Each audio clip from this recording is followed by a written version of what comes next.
Bismillahirrahmanirrahim. Assalamualaikum warahmatullahi wabarakatuh. Sebelumnya saya ucapkan terima kasih kepada Bapak Widi Linggi Jailani Eskom MT selaku pembimbing 1 dan Ibu Niken Rianti STMkom selaku pembimbing 2. Saya Cucu Fauzia dengan NIM 222101313 akan mempresentasikan hasil laporan skripsi saya, yaitu pembangunan sistem pendukung keputusan pemilihan karyawan terbaik berbasis web menggunakan algoritma Simple Additive Weighting studi kasus CV7 Pusaka Tala. Yang pertama yaitu latar belakang. Perkembangan teknologi informasi mendorong perusahaan memanfaatkan sistem informasi untuk mendukung pengambilan keputusan. Namun, di CV7 Pusaka Tala, proses penilaian karyawan terbaik masih dilakukan secara konvensional melalui diskusi dan coaching. Selain membutuhkan waktu yang lama, top manajemen juga mengalami kesulitan menyelaraskan jadwal meeting penilaian karena tingginya aktivitas operasional perusahaan. Di sisi lain, belum adanya SOP penilaian menyebabkan hasil penilaian cenderung subjektif dan kurang konsisten, sehingga pemberian penghargaan atau bonus sering terlambat. Perusahaan sendiri telah menetapkan 4 kriteria penilaian, yaitu hasil kerja, tanggung jawab, kerja tim, dan absensi. Oleh karena itu, penelitian ini membangun sistem pendukung keputusan menggunakan metode SAW agar proses penilaian menjadi cepat, objektif, sistematis, dan transparan. Selanjutnya, terdapat 3 rumusan masalah.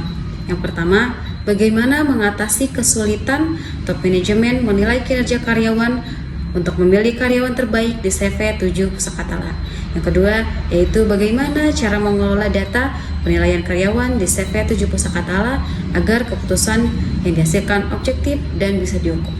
Yang ketiga, bagaimana cara membantu top manajemen dalam proses penilaian kinerja karyawan karena belum tersedianya pedoman penilaian yang baku dan terstruktur yang menyebabkan proses penilaian kinerja tidak objektif dan terukur.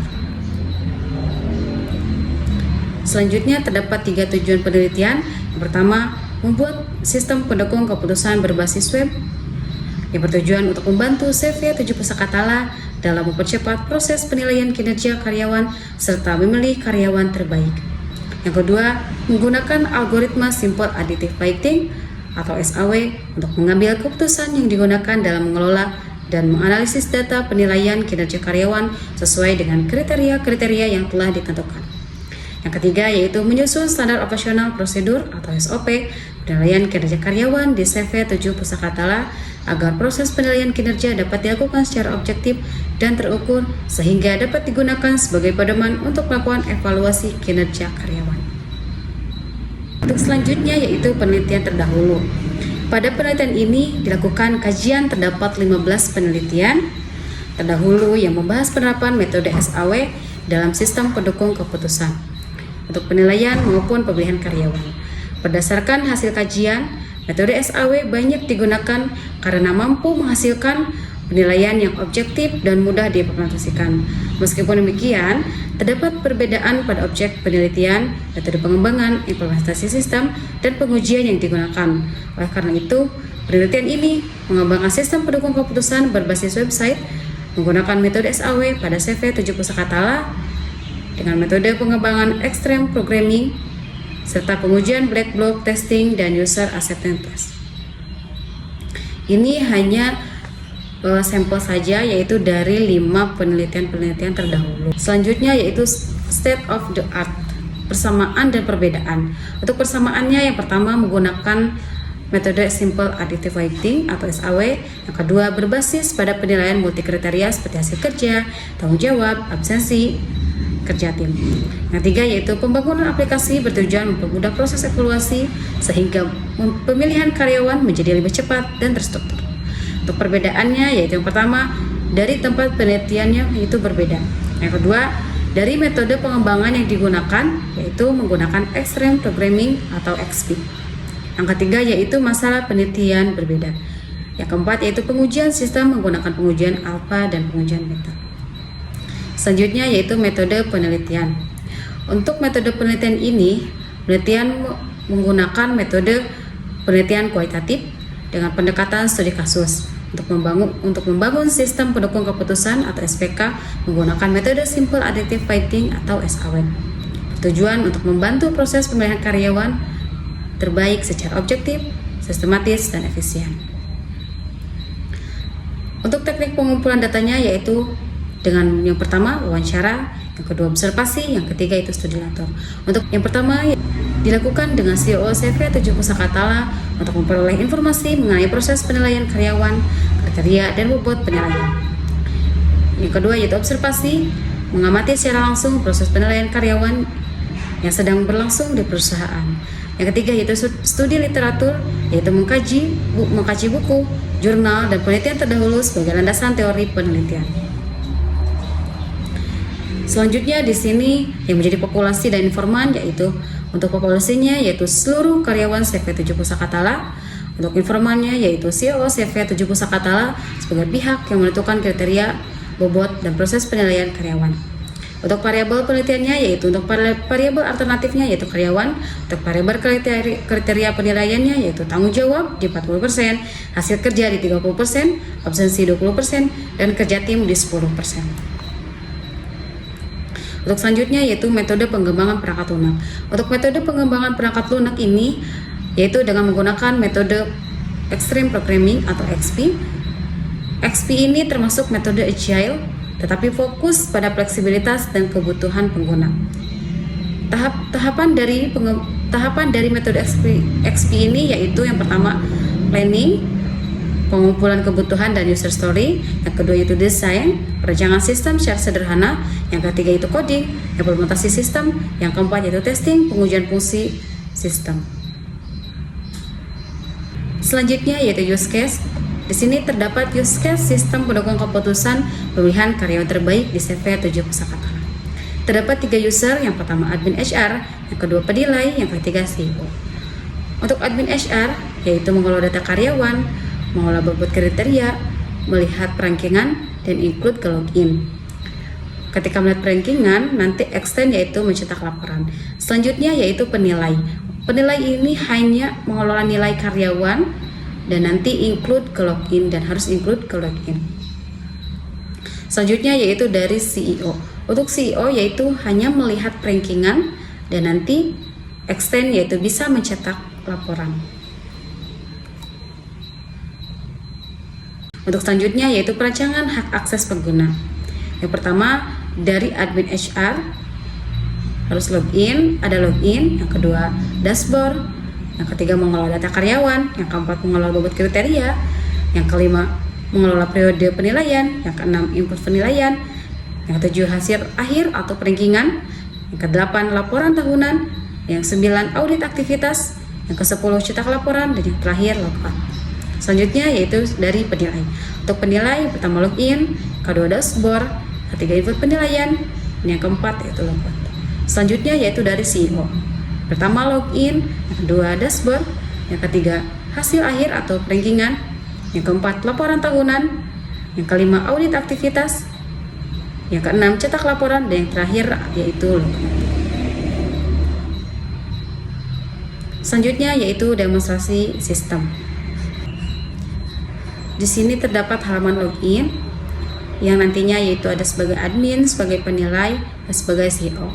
Untuk pertama, saya masuk sebagai admin. Di sini admin yaitu ada menu-menunya, ada data karyawan, kriteria dan bobot, periode penilaian, input nilai, hasil ranking atau rankingan, laporan tahunan, dan audit aktivitas. Dan di dashboard admin yaitu ada sedikit informasi total karyawannya berapa dan rata-rata nilai SAW, karyawan yang sudah dinilainya berapa, dan nanti ada top score yang menjadi peringkat pertamanya itu siapa. Yang kedua yaitu data karyawan, mengelola data karyawan. Di sini terdapat data karyawan, admin bisa mengedit, bisa menghapus, dan bisa menambahkan karyawan, dan bisa juga mencari atau men-search karyawan misalkan berdasarkan jabatan atau berdasarkan divisi.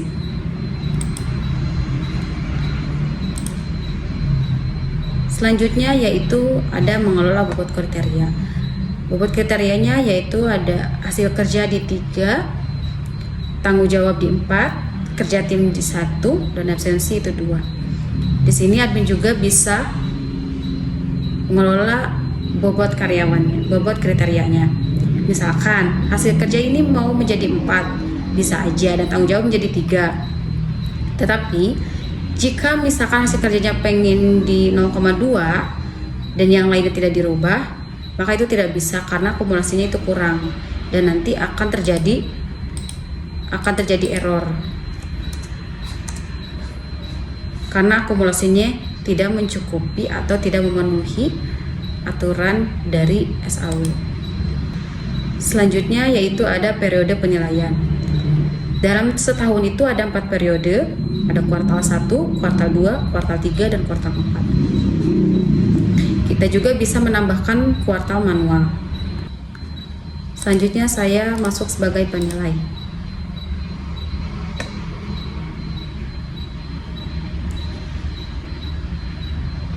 Di sini terdapat dashboard penilai, yaitu informasi periode yang aktifnya kuartal berapa, tahun berapa, dan total karyawan yang aktifnya berapa orang, dan karyawan yang sudah dinilai berapa orang.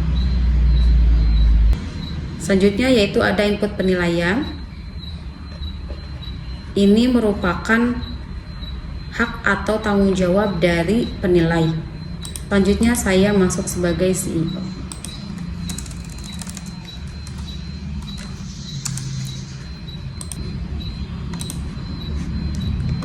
Di sini terdapat dashboard informasi bahwa yang menjadi top skor siapa dan butuh evaluasinya berapa orang, rata-rata nilai scroll, rata-rata nilai skor, total karyawan.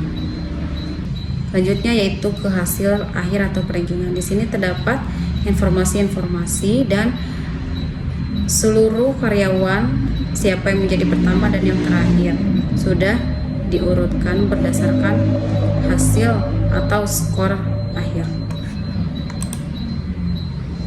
Selanjutnya yaitu ada laporan tahunan. Di sini misalkan mau melihat laporan tahun 2025 atau misalkan pengen melihat tahun 2024. Selanjutnya yaitu di audit aktivitas. Audit aktivitas ini hanya informasi-informasi sudah melakukan apa saja. Dan saya misalkan mencoba dengan yang lain tanpa ada yang rules atau yang terdaftar di database, misalkan di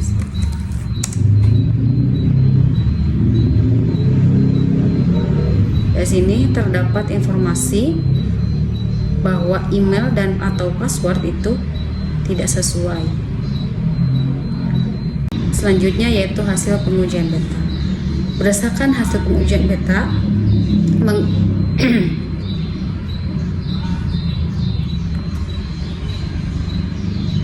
selanjutnya yaitu hasil pengujian beta. Berdasarkan hasil pengujian beta menggunakan metode User Acceptance Test atau UAT melalui wawancara mendalam terhadap 3 pengguna, sistem memperoleh penerimaan yang baik. Hasil pengujian menunjukkan bahwa sistem mudah dipelajari, mampu meningkatkan efisiensi proses penilaian, mudah diingat, jarang mengalami kesalahan, serta memberikan kepuasan kepada pengguna. Dengan demikian, sistem dinilai layak digunakan sebagai pendukung keputusan dalam pemilihan karyawan terbaik. Adapun masukan yang diperoleh adalah perlunya pengembangan fitur untuk menangani kondisi nilai akhir yang sama atau tie pada hasil perankingan sebagai rekomendasi penilaian selanjutnya. Selanjutnya yaitu kesimpulan. Pertama, permasalahan yang dihadapi top manajemen dalam melakukan penilaian kinerja karyawan untuk menentukan karyawan terbaik dapat diatasi melalui pembangunan sistem pendukung keputusan berbasis web. Sistem yang dikembangkan mampu memfasilitasi proses pengelolaan data dan penyajian data penilaian secara lebih terstruktur sehingga mendukung proses pengambilan keputusan yang lebih efektif. Kedua yaitu pengelolaan data penilaian karyawan Yang kedua yaitu pengelolaan data penilaian karyawan dapat dilakukan secara lebih objektif dan terukur melalui penerapan metode Simple Additive Weighting. Metode tersebut mampu mengelola nilai berdasarkan kriteria dan bobot yang telah ditetapkan sehingga menghasilkan nilai preferensi yang digunakan sebagai dasar dalam menentukan peringkat karyawan. Yang ketiga itu sistem yang dibangun dapat membantu top manajemen dalam melaksanakan proses penilaian kinerja karyawan melalui penerapan kriteria penilaian yang terstruktur sehingga mekanisme perhitungan yang sistematis. Dengan demikian, proses penilaian tidak lagi bergantung pada pertimbangan subjektif, melainkan didasarkan pada hasil perhitungan yang konsisten dan dapat dipertanggungjawabkan. Terima kasih. Mungkin sekian yang bisa saya dapat sampaikan. Terima kasih atas waktunya. Mohon maaf apabila ada kesalahan. Wassalamualaikum warahmatullahi wabarakatuh.